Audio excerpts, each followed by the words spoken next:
сабаққа көңіл күйлеріңіз қалай? Сабаққа дайынбыз ба? Жақсы. Олай болса оқушылар, барлығымыз қане орнымыздан тұрайық. Мына жерге шаттық шеңберін құрайық. Ортада мен тұрайық, қане барлығымыз шеңбер құрамыз. Бүгінгі шаттық шеңберіміздің аты жақсы тілек жан азығы деп аталады. Мен қазір мына қолымдағы жүректі бір оқушыға беремін. Ол оқушы қасындағы оқушыға беру арқылы өзінің бүгінгі сабаққа тілегін, қасындағы досына тілегін айтатын болады. Түсінікті ме оқушылар? Жақсы. Жаннұр, бастай ғой. Сабағыңды беске оқы. Жақсы. Сәттілік, өте жақсы. Дауыстарым Сабағымыз жақсы. Өте жақсы. Керемет. Өте жақсы. Енді Гүлден, сен маған беретін боласың, маған не айтасың? Бүгінгі күніңіз сәтті өтсін. Рахмет, Гүлден. Олай болса, оқушылар, бүгін көңіл күйлерімізді көтеріп алдық. Бір-бірімізге жылы тілек арқылы, бір-бірімізге жақсы қарым-қатынаста екенімізді білдірдік. Солай ма, оқушылар? Жақсы. Олай болса, тақырыпты таныстырып өтейін. Бүгінгі сабағымыздың тақырыбы рационал сандарды координаталық түсудің көмегімен қосу және азайту деп аталады. Бүгінгі сабағымыздың мақсаты рационал бүтін сандарды координаталық түсудің көмегімен қосып азайтуды үйрену болып табылады. Олай болса, оқушылар, қане оң жаққа қарай өтіп, топқа бөлініп алайық.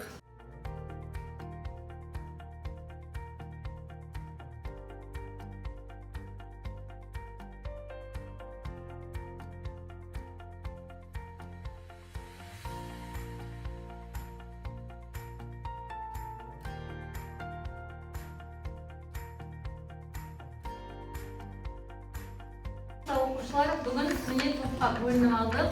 Топтардың аттарын қарап өтейік. Бізде бірінші топ рационал сан деп аталады. Рационал сан ағылшынша бізде қалай латын әрпімен белгіленетін еді? Рационал сан q, жақсы. Келесі топ бізде бүтін сан деп аталады. Ол латын әрпімен қалай белгілейміз математикада бүтін санды? Z деп белгілейміз, дұрыс. Келесі натурал санды біз n әрпімен белгілейміз. Олай болса, бүгінгі сабағымызды бастаймыз. Барлық топтарға сәттілік. Жақсы оқушылар, үйге қандай тапсырма бердім? 359 есепті бердім. Қане, орындап кеттік пе? Кім жауап береді? Жақсы, кім сияғат жауап бере ғой? 359-ның біріншісінде 4 шықты. Дұрыс па, балалар? Келесі? 359-ның екіншісінде 5 шықты. Дұрыс. 359-ның үшіншісінде 3 шықты. Барлықтарында дұрыс па? Олай болса, балалар, мен қазір сіздерге мынадай өз-өздеріңді бағалайтын парақша берем алдарыңызға. Бұда 3 графадан тұрады, 1, 2, 3 деп тұрады. Бірге үй тапсырмасы түгел дұрыс орындалған болса 10 балл береміз. Сендер өз-өздеріңді бағалайтын боласыздар. Түсінікті ме, оқушылар? Таратып бере ғой. Мынаны 1 дегенге маркер аламыз да қолымызға, және үй тапсырмасынан 10 балл алсаңдар, 10 деп қоясыңдар. Егер бір қате кетсе, 1 балл шегересіздер. Үй тапсырмасын тексеріп болса, ұпайымызды қойдық па? Ұпайымызды қойып болса, қане өткен тақырыпты тұжырымдау мақсатында біз қазір білгеніммен бөліс әдісі арқылы мен әр топқа сұрақ қоятын боламын. Соған жауап береміз. Бізде бірінші топ рационал сан тобы. Сұрақ: нүкте координаталық түсу бойымен оң бағытта жылжыса, оның координатасы қалай өзгереді? Оңға қарай жылжыса. Ал теріс бағытқа жылжыса, қалай өзгереді? Кім жауап береді? Орнымыздан тұрамыз. Координаталық түсуде оң бағытқа жылжыса, қандай арифметикалық амал қолданылады? Қосу дұрыс. Ал теріс бағытқа жылжыса, дұрыс. Жақсы. Келесі екінші топ бүтін сандар тобы. Сіздерге сұрақ: А санын Б санына қосу дегеніміз не? Өзгеруі дұрыс. Өте жақсы. Жаннұр, Келесі үшінші сұрақ, үшінші топқа. Қарама-қарсы сандардың қосындысы нешеге тең? 4-ге тең. Өте жақсы. Келесі төртінші сұрақ, бірінші топқа. Координаталық түрде екі санынан бастап үш бірлікке 10-ға қарай жылжытсаңыз, қай санға келесіз? Дұрыс, өте жақсы. Алдарыңызда оқушылар координаталық түзу беріп қойды, міне. Осыған қарап, мынаны пайдаланып есепті мен берген тапсырмаларды орындап отырсаңыздар болады. Дұрыс. Рационал сандар тобына келесі. Бізде бүтін сандар тобы. Сұрақ. Координаталық түзуде -1 санынан бастап 4 бірлікке 10-ға қарай жылжытсаңыз, қандай санға тоқталасыз? -5. Неше? 3. Біз айтсақ болмайды. 3, дұрыс, өте жақсы. Бір ұпай. Келесі. Үшінші топқа сұрақ. 3 санынан бастап 5 бірлікке қарай солға жылжытсаңыз, қай санға кенелесіз? -2, өте жақсы. Жақсы оқушылар, бұл білгенмен бөліс деп аталады. Бұл бізде өткенге шолу еді. Ал енді қазір біз топтық жұмыс жасайтын боламыз. Қане, бүгінгі тақырыбымыз біздің рационал сандарды, бүтін сандарды, координаталық түзудің көмегімен қосу, азайтуға біз алдыңғы сабақта өткен болатынбыз, жаңа тақырып. Бүгін сол тақырыптың ережесін мысалменен түсіндіріп, сіздер қазір бұл тапсырмада постер қорғайсыздар. 10 минут уақыт беріледі постер қорғауға. Түсінікті ме оқушылар? Жақсы. Уақыт кетті. Қане, біз тақырыпты жазамыз. Рационал сандарды. Координаталардың көмегімен қосу және азайту. Басталыстар ма? Азайу. Тақырыпты жазамыз. Және мысалдар келтіреміз балалар. Мына топ жақсы жұмыс жасалады белсенді. Қане, 10 минут уақыт аяқталды оқушылар. Олай болса, дайын топтар бар ма? Болғандарымыз қане шыға берейік ортаға. Бүтін сан тобы дайын екен, олай болса ортаға шыға қойыңыздар.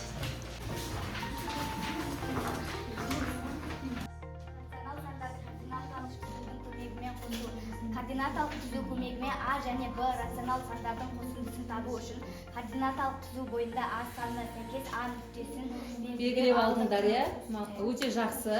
Келесі белгілеп аламыз А нүктесін, сосын жақсы. Араларында қосу таңбасы болса, координаталық сәуле қай жаққа қарай жылжиды? 10-ға қарай. Ал азайту таңбасы болса, солға қарай жылжытқан, сонша орын жылжытамыз. Содан соң келесі оқушы. Қосу дегеніміз дұрыс, өзгерту болып табылады. Қарама-қарсы сандардың қосылысын өте. Жақсы, өте жақсы. Келесі мысалдарды. Бірінші мысал -3 қосу 5. Бірінші А нүктесі -3, ал Б нүктесі +5. Тең болады 2. Өте жақсы. Өйткені 10-ға қарай жылжытамыз, иә? Келесі.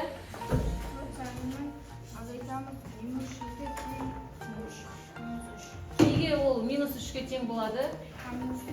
Себебі ол солға қарай. Азайту болған соң сол бағытқа қарай жылжытамыз. Жақсы, өте жақсы. Бүтін сан тобына рахмет, орындарыңызға жайғаса қойыңыздар. Олай болса, рационал сан тобын ортаға шақырамыз. Келе қойыңыздар.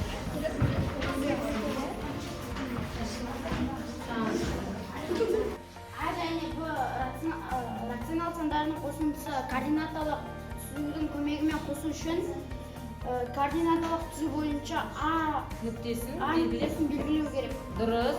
Содан соң Егер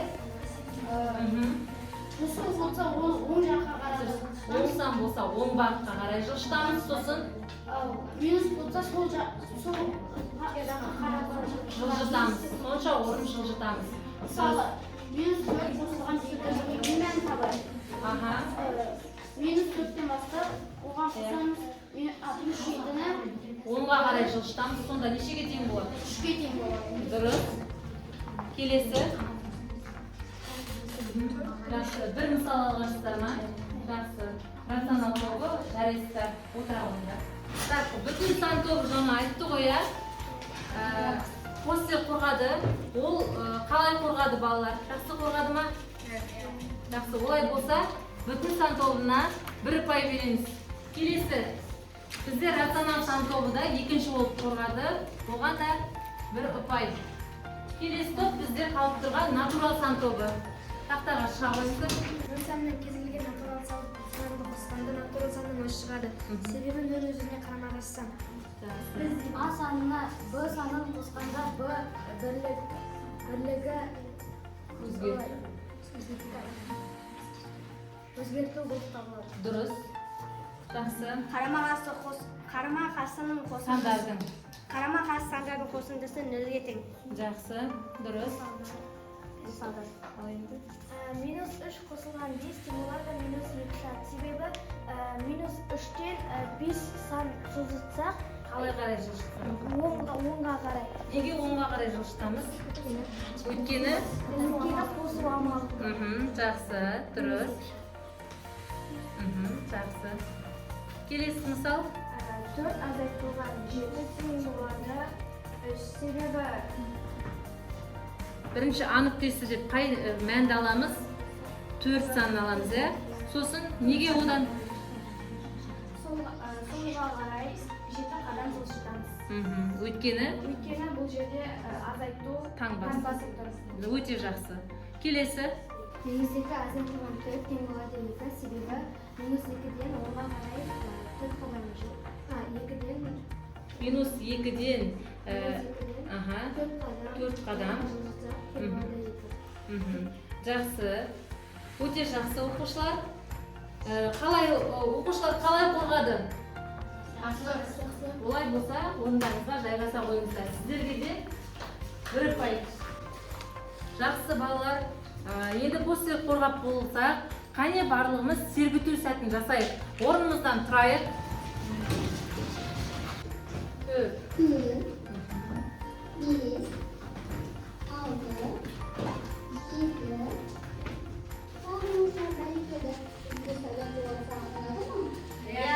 Қане оқушылар сергіту сәтін жасап болсақ, оқулықпен жұмыс жасаймыз. Жеке жұмыс нөмірі 356 есеп 111 бет. Бірлік кесінді ретінде дәптердің бір тор көзінің ұзындығын алып, координаталық түзу сызыңдар дейді. Есептің шарты бойынша есепке ең әуелі координаталық түзу сызып аламыз. Содан соң бірлік кесіндіні дәптердің бір тор көзі қылып алып, координаталық түзсаңыз, содан соң сол координаталық түзудің көмегімен өрнектің мәнін табатын боламыз. Бүгінгі күннің бәрін жазайық. Есептер шығару. Номері 356 есеп. Есептің шарты бойынша ең әуелі координаталық кесіндіні дәптердің бір тор көзін бірлік кесінді ретінде алып, координаталық сәуле сызасыздар. Содан соң сол координаталық түзудің көмегімен өрнектің мәнін тауып есепті орындаймыз оқушылар. Болдыңыздар ма оқушылар жеке жұмысты? Олай болса, қане біріншісінде қанша шығады? Жаңы біріншісінде қосылған 3 тең шығады минус 1. Мәні минус 1 шықса, дұрыс па оқушылар? Өте жақсы, отыра ғой жаңы. Екіншісінде жақсы оқи ғой Назеке? Минус 6 қосылған 1 азайтылған 8 тең болады минус 3. Минус шықты ма? 3 шықты ма? Дұрыс. Келесі үшіншісінде? Минус 4 қосылған 10 азайтылған 14 тең болады минус 8. Дұрыс. Келесі? 3 азайтылған 8 қосылған 12 тең болады 7 тең болады. Дұрыс. Келесі? 4 азайтылған 10 қосылған 6 тең болады 8. Жақсы, соңғысы қалды. Минус 3 қосылған 8 азайтылған 12 тең болады минус 7. Жақсы, барлығы дұрыс Назерке, өте жақсы. Олай болса, сіздегі Назерке мен Жаннұрға 1 ұпай топтарына.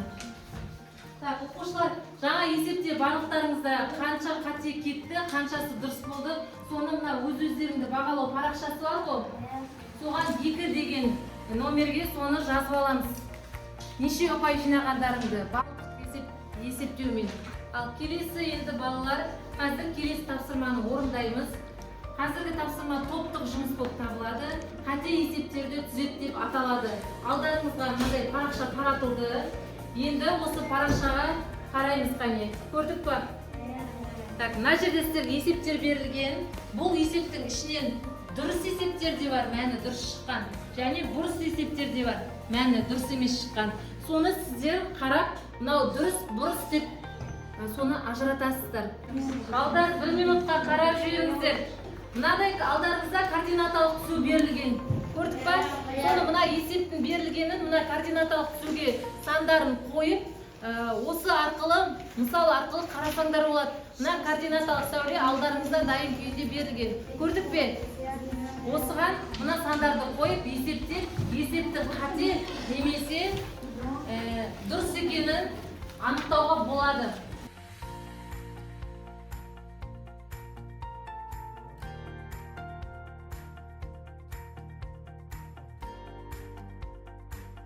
Қайсы балалар жинаймыз, солай болса, қане, дайынбыз ба? Келесі топ. Енді оқушылар қазір рационал сан тобын тексеретін бүтін сан болады. Сіздер қазір тексересіздер. Ал натурал сан тобын тексеретін рационал сан болады.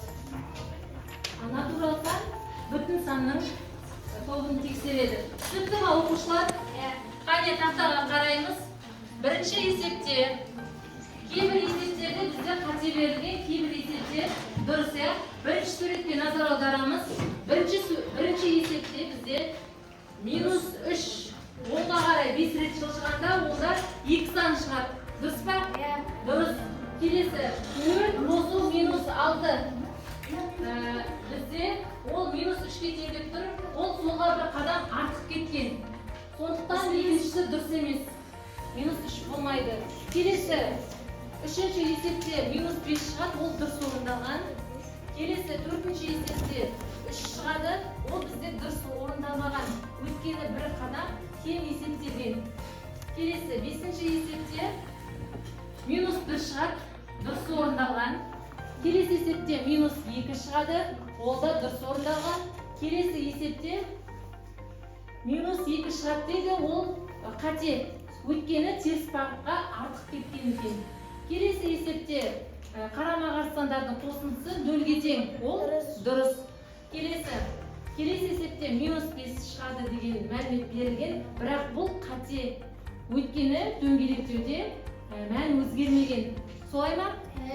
Олай болса, қандай ұпай алды? Қане, қарап өтейік. Жақсы, қазір натурал сан тобы қай топтың бағасын айтасыздар? Рационал сан тобының жинаған ұпайын айтады. Нешеуі дұрыс екен? 5-еуі дұрыс, 5-еуі қате.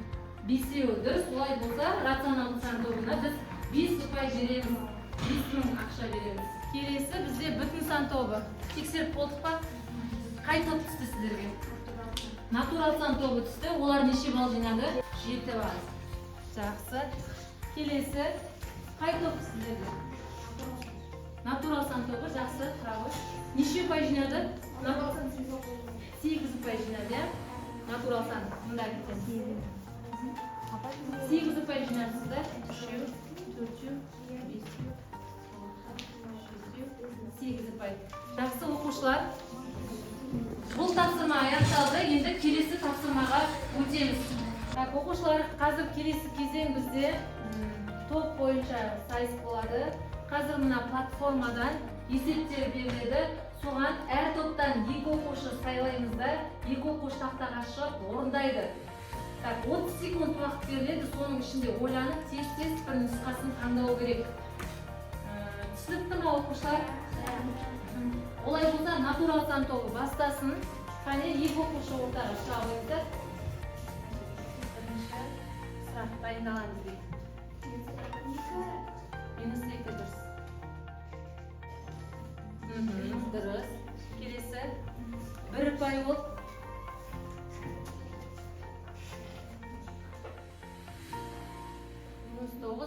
1-дің қосындысы дұрыс.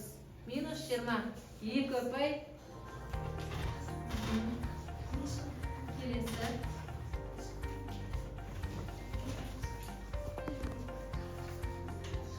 Минус 2, минус 6. Дұрыс. Өте жақсы. Бізде натурал сан тобы үшеуі де дұрыс. 5 сұрақтың үшеуі де дұрыс. Келесі 4-ші сұрақ дайындаламыз.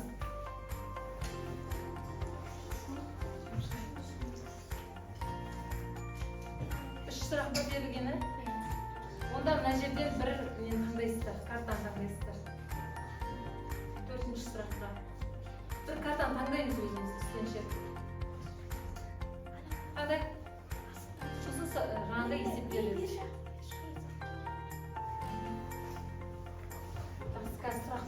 Сұрақ береді.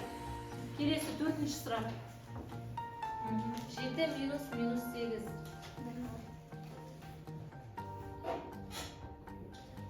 Дұрыс емес. 15 болады екен. 4-ші сұрақ. Келесі 5-ші сұраққа дайындаламыз. Минус 9,3 қосылған 10,7. Сонда қандай болады? Кетема әлде қосыламыз. Дұрыс емес. Сонда оқушылар 5 сұрақ берілді. 5 сұрақты үшеуі дұрыс, иә? Минус 9,7. Минус 2. Өте жақсы. Минус 9, минус 11. Минус 20 дұрыс. 2 ұпай. Тыныш айтуға болмайды. Дұрыс. Үшеуі де дұрыс. Келесі 4-ші сұрақ. Баспасаң тұра береді, баса ғой. 50 балл. Енді сұрақ беріледі қазір 50 балға. 7 минус 8.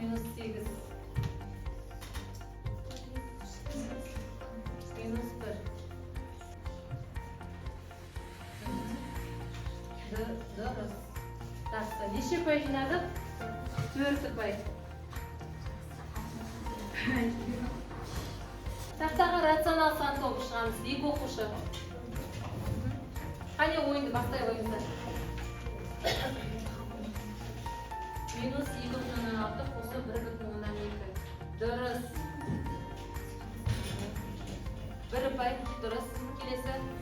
Минус 3 плюс 1,2.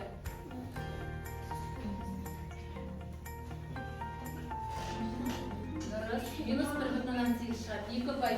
Келесі сұрақ. Минус 3,2 қосылған минус 2,6. Теріс сандардың қосындысы. Келесісіне өтеміз. Азаттар. 3-ші сұрақ дұрыс емес. 4-ші сұрақ. Қарама-қарсы сандардың қосындысы. Дұрыс. 3 ұпай болды. Келесі. Соңғы сұрақ қалды. Қарама-қарсы сандардың қосындысы.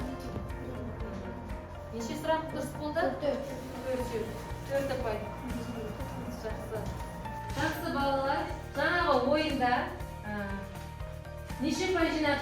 5 ұпайдың үшеуін жинап, натурал сан тобы. Бүтін сан тобы 5 ұпайдың 4-еуі дұрыс. Өте жақсы. Келесі рационал сан тобы 4 ұпай жинады. Олай болса келесі тапсырма бізде жұптық жұмыс. Жақсы. Келесі енді оқушылар бізде сөйлемді жалғастыр деп аталады. Бүгінгі сабағымызды қорытындылап өтейік. Координаталық түзуде рационал сандарды қосатын болсақ, азайтатын болсақ, қандай амалдар қолданылады? Қосу таңбасы болса, егер сандардың арасында, онда оң жаққа қарай жылжытамыз.